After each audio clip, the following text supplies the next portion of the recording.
I Am the Walrus is a 1967 song by the Beatles, written by John Lennon and credited to Lennon/McCartney. The song was featured in the Beatles' 1967 television film Magical Mystery Tour, as a track on the associated British double EP of the same name and its American counterpart LP, and was the B-side to the #1 hit single Hello, Goodbye. Since the single and the double EP held at one time in December 1967 the top 2 slots on the British singles chart, the song had the distinction of being at #1 and #2 simultaneously. Composition: Lennon received a letter from a pupil at Quarry Bank High School, which he had attended. The writer mentioned that the English master was making his class analyze Beatles lyrics. Lennon, amused that a teacher was putting so much effort into understanding the Beatles' lyrics, decided to write in his next song the most confusing lyrics that he could. The genesis of the lyrics is found in 3 song ideas that Lennon was working on, the first of which was inspired by hearing a police siren at his home in Weybridge.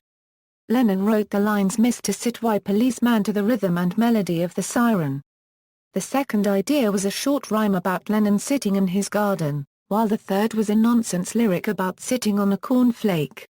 Unable to finish the ideas as 3 different songs, he eventually combined them into one.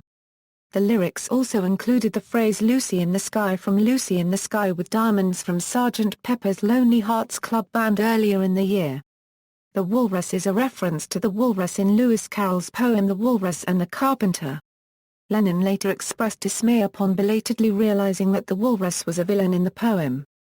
The final catalyst of the song occurred when Lennon's friend and former fellow member of the Quarrymen, Peter Shotton, visited and Lennon asked Shotton about a playground nursery rhyme they sang as children. Shotton remembered, "Yellow matter custard, green slop pie, all mixed together with a dead dog's eye, slap it on a butty, 10 foot thick, then wash it all down with a cup of cold sick." Lennon borrowed a couple of words, added the 3 unfinished ideas and the result was I Am the Walrus. The Beatles' official biographer Hunter Davis was present while the song was being written and wrote an account in his 1968 biography of the Beatles. Lennon remarked to Shotton, "Let the fuckers work that one out." Shotton was also responsible for suggesting to Lennon to change the lyric "Waiting for the man to come" to "Waiting for the van to come." Lennon claimed he wrote the first 2 lines on separate acid trips. He explained much of the song to Playboy in 1980. The first line was written on one acid trip one weekend. The second line was written on the next acid trip the next weekend, and it was filled in after I met Yoko. I'd seen Allen Ginsberg and some other people who like Dylan and Jesus going on about Hare Krishna. It was Ginsberg, in particular, I was referring to. The words elementary penguin meant that it's no way to just go around chanting Hare Krishna or putting all your faith in one idol. In those days I was writing obscurely, a la Dylan. It never dawned on me that Lewis Carroll was commenting on the capitalist system. I never went into that bit about what he really meant, like people are doing with the Beatles' work.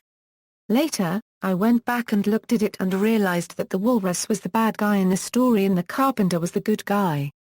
I thought, oh, shit, I picked the wrong guy. I should have said, I am the carpenter. But that wouldn't have been the same, would it?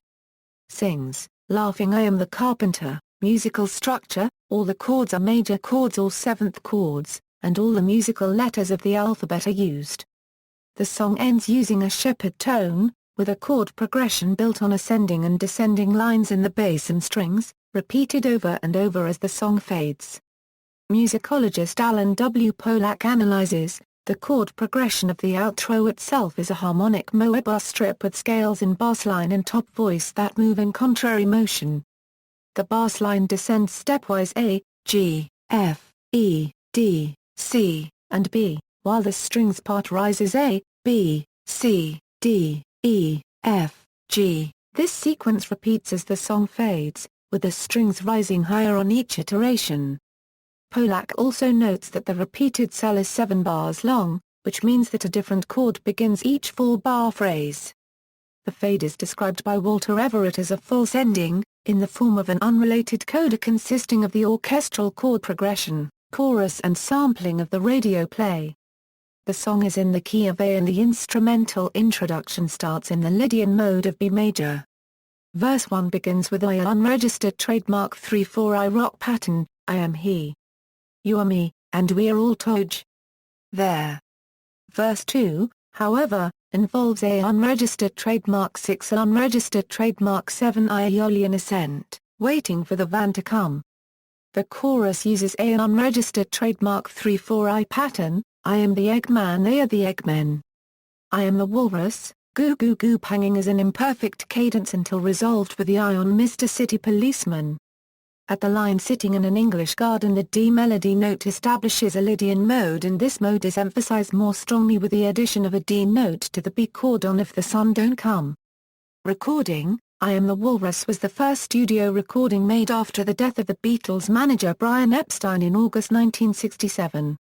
The basic backing track featuring the Beatles was released in 1996 on Anthology 2. George Martin arranged and added orchestral accompaniment that included violins, cellos, horns, clarinet and a 16-piece choir. Paul McCartney said that Lennon gave instructions to Martin as to how he wished the orchestration to be scored, including singing most of the parts as a guide. A large group of professional studio vocalists named the Mike Sam Singers took part in the recording as well, variously singing Ho Ho Ho, He, Ha Ha Ha, Oompa, Oompa, Stick It Up Your Jumper. Everybody's Got One, and making a series of shrill whooping noises. Incorporation of text from King Lear, the dramatic reading in the mix is Shakespeare's King Lear, lines 219 euro 222 and 249 euro 262, added to the song on September 29, 1967 direct from an AM radio Lennon was fiddling with that happened to be receiving the broadcast of the play on the BBC Third programme. The first excerpt moves in and out of the text, containing fragments of lines only. It begins where the disguised Edgar talks to his estranged and maliciously blinded father, the Earl of Gloucester. Gloucester, now, good sir, W.H., Edgar, poor man, made tame by fortune, good pity. In the play, Edgar then kills Oswald, Goneril's steward. During the fade of the song, the second main extract, this time of continuous text, is heard. Oswald, slave, thou hast slain me. Villain, take my purse. If ever thou wilt thrive, 402, bury my body, and give the letters which thou find'st about me, to Edmund, Earl of Gloucester. Seek him out, upon the English party. Oh, untimely death! Edgar, I know thee well, a serviceable villain. As duteous to the vices of thy mistress, as badness would desire. Gloucester, what, is he dead? Edgar, sit you down father, rest you. On the radio broadcast the roles were read by Mark Dynam, Philip Gard and John Brinning. Different versions, in the original stereo release, at around 2 minutes through the song, the mix changes from true stereo to fake stereo. This came about because the radio broadcast had been added live, off-air, into the mono mixdown and so was unavailable for inclusion in the stereo mix. Hence, fake stereo from the mono mix was created for this portion of the song. The mono version opens with a 4-beat chord while the stereo mix features 6 beats on the initial chord. The 4-beat only intro is also included on a different stereo mix for the previous MPI home video version of Magical Mystery Tour, especially the US Magical Mystery Tour album. The US mono single mix includes an extra bar of music before the words Yellow Matter Custard. An early, overdue free mix of the song released on Anthology 2 reveals John singing the lyrics Yellow Mat too earlier. This was edited out. A hybrid version prepared for the 1980 US Rarities LP combines the 6-beat opening with the extra bar of music that precedes the words Yellow Matter Custard. An entirely new full stereo remix was done in 2012 for Apple's DVD and BD release of the restored version of MMT. The Gene Bedin psychedelic 1969 short subject Vertige uses as the entirety of its soundtrack the song Slow Down 800%. A full stereo digital remix was done for the Cirque du Soleil show Love and album of the same name, released in 2006. Producers George and Giles Martin were allowed access to early generations of the original master tapes. musical parts that had previously been mixed were now available as separate elements. Additionally, a copy of the BBC broadcast of King Lear was acquired. Now, with all the sound sources used in the original mono mix present, a proper stereo remix could be accomplished.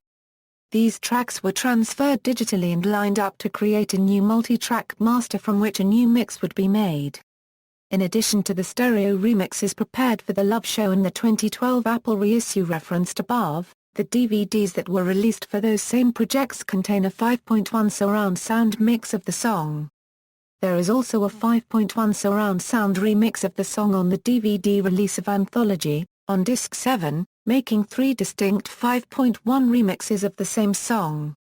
Personnel: John Lennon on a Euro-led vocal, piano, Paul McCartney on a Euro bass guitar, backing vocal, George Harrison on a Euro electric guitar, backing vocals, Ringo Starr on a Euro drums, orchestrated, directed and produced by George Martin. Session musicians on a Euro strings, brass and woodwinds, Mike Sam singers on a Euro backing vocals, engineered by Jeff Emerick and Ken Scott, mixed by Jeff Emerick and John Lennon. Reception: critical reception at the time of the track's release was largely positive. John growls the nonsense lyric, backed by a complex scoring incorporating violins and cellos. You need to hear it a few times before you can absorb it. A Euro Derek Johnson.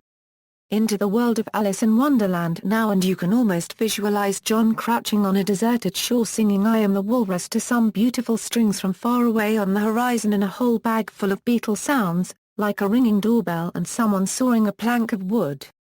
A fantastic track which you will need to live with for a while to fully appreciate a Euro Nick Logan. Interpretation: although it has been reported that Lennon wrote I'm the Walrus to confuse those who tried to interpret his songs, there have been many attempts to analyze the meaning of the lyrics. Seen in the Magical Mystery Tour films singing the song, Lennon, apparently, is the walrus. On the track list of the accompanying soundtrack EP/LP, however, underneath I Am the Walrus are printed the words No You're Not, said Little Nicola. Lennon returned to the subject in the lyrics of 3 of his subsequent songs. In the 1968 Beatles song Glass Onion he sings Now Here's Another Clue for You a la Euro the Walrus was Paul. In the third verse of Come Together he sings the line He bag production, he got walrus gumboot. And in his 1970 solo song God, admits I was the walrus, but now I'm John. Eric Burdon, lead singer of the Animals, claims to be the EGGMAN mentioned in the song's lyric. Burdon was known as Eggs to his friends, the nickname originating from his fondness for breaking eggs over naked women's bodies. Burdon's biography mentions such an affair taking place in the presence of John Lennon, who shouted Go on, go get it, EGGMAN. Other recordings: in 2004, Styx performed the song at Eric Clapton's Crossroads Guitar Festival and released the live version as single. It reached number 10 on the Mediabase Classic Rock charts. They also performed the song live on their One With Everything concert DVD. Oasis released a live recording of their interpretation of the song in 1994, as a B-side of their single Cigarettes and Alcohol, and also in their Japanese EP of Whatever. The live version that was included on these records was played at the Glasgow Cat House in the same year. Later, in 1998, a live version at a conference of Sony executives was included on their B-Sides compilation album The Master Plan. According to the liner notes of this album, Oasis played the song live in Manchester before they were well known. Oingo Boingo also recorded a version in 1994, released on their album Boingo. The opening line, I am he as you are me and we are all together, is quoted in the song South California Purples, written by Robert Lamb of Chicago and released on their debut album, The Chicago Transit Authority. Men Without Hats covered it on their 1991 album Sideways, listing the track as I Am the Walrus.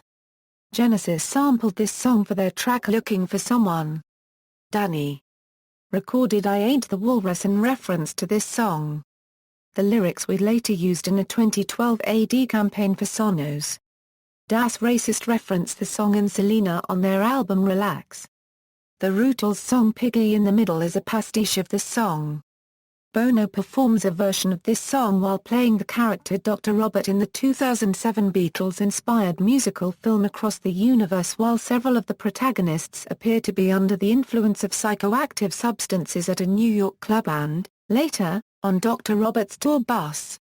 Southern rock band Jackyl released a cover of I Am the Walrus as one of 3 new songs on their Greatest Hits album Choice Cuts in 1998, released by Geffen Records. George Martin released an album of Beatles cover songs in 1998 titled In My Life. The album features a re-recording of I Am the Walrus with actor and comedian Jim Carrey providing the vocals and keyboards. As might be expected, Carrey injected some of his own comic flair into the inflection of the lyrics. Russell Brand performed the song dressed as Willy Wonka at the 2012 Summer Olympics closing ceremony. Crack the Sky recorded it live for their Live Sky album in 1978. This were remixed and remastered for inclusion on Alive and Kickin' Ass, a 2006 live CD compiled from the same 78 shows as Live Sky, recorded at the Tower Theatre in Philadelphia, Pennsylvania and Niagara in Cleveland, Ohio. Televisor covered I Am the Walrus on his 1992 album THN TH 1/4 N on Florum TH 1/4 TH degree TH 1/2. Al Di Meola covered the song on his 2013 CD All Your Life. Spooky Tooth covered the song on the 1970 album The Last Puff. The Pop-O-Pies covered the song with somewhat altered lyrics on the 1985 album Joe's Third Album. Notes. References. External links: Alan W. Polak's notes on I Am the Walrus, full lyrics of this song at Metro Lyrics.